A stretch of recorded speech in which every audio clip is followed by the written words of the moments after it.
Yun, mga master idol, ginabi na tayo sa biyahe. Pauwi na ako. Binabaybay ko ngayon ang flyover ng Molino Boulevard. Makikita natin dyan ang SM Molino. Habang binabaybay ko yan, nakita ko medyo traffic sa baba. Kaya singit-singit lang tayo sa gedli para makaiwas sa konting traffic. Hanggang sa nakalusot na nga tayo.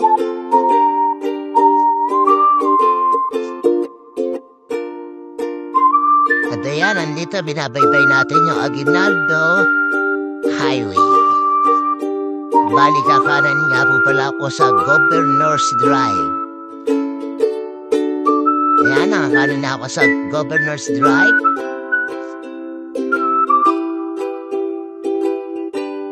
At napansin ko ang isang tropa nakatambay sa tapat ng Robinson Palapala at umatras ako. Atras at bumelt at bumalik.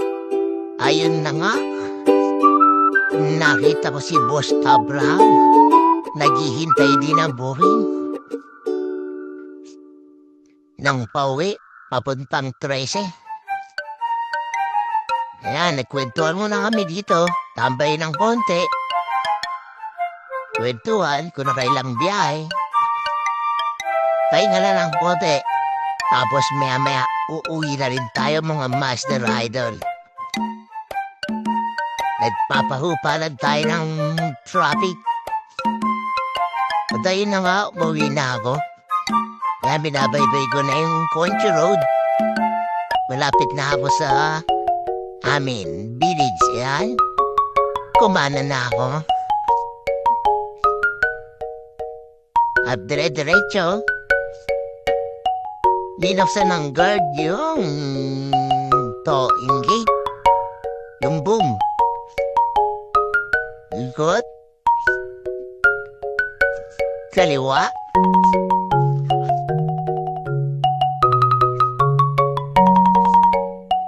Kanan.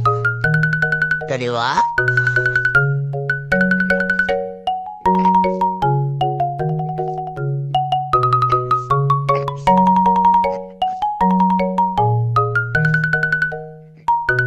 At medyo malapit na ako sa bayan. Umana na ulit ako.